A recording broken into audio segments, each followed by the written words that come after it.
এফডিসিতে হামলার ঘটনায় তোলপাড় সাংবাদিক মহল, আর এই হামলার নেতৃত্বে খল অভিনেতা শিবা শানু ও নায়ক জয় চৌধুরী। সাংবাদিক মারধরের ঘটনায় ক্ষমা চেয়েছেন শিল্পী সমিতির সভাপতি মিশা সওদাগর। এ ঘটনায় ৯ থেকে ১০ জন সাংবাদিক আহত হয়েছেন। কিন্তু কেন এই সাংবাদিক আক্রমণের ঘটনা? সাংবাদিকরা কি প্রশ্ন করেছিল চিত্রনায়িকা ময়ূরীর মেয়েকে, যার জন্য এই হামলা? এ বিষয়ে আহত সাংবাদিক মিঠুন আল মামুন জানালেন, তাকে নিয়েই মূলত ঘটনার সূত্রপাত। চিত্রনায়িকা ময়ূরীর মেয়ের সঙ্গে কথা বলছিলেন তিনি, প্রশ্ন করেছিলেন ইন্টারভিউ দেবেন কিনা, আপনি মায়ের অভিনীত সিনেমা দেখেছেন কিনা।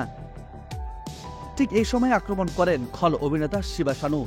ধাক্কা দিলে ক্যামেরা ট্রাইপড পড়ে যায়। পরিচয় পেয়েও শিবা শানু কথা শোনেননি। পরে এ ঘটনায় সব সাংবাদিক একত্রিত হয়ে প্রতিবাদ শুরু করেন। সে সময় সদ্য নির্বাচিত সাংগঠনিক সম্পাদক জয় চৌধুরী ক্ষিপ্ত হয়ে সাংবাদিকদের মারধর শুরু করেন। সামাজিক যোগাযোগ মাধ্যমে ছড়িয়ে পড়া ভিডিও ফুটেজে ঠিক এমনটি দেখা গেছে। এদিকে গণমাধ্যমকে ময়ূরী বলেছেন, আমার মেয়েকে ইউটিউবাররা বিরক্ত করছিল। তারা বারবার জানতে চাইছিল মায়ের অশ্লীল সিনেমা দেখেছে কিনা।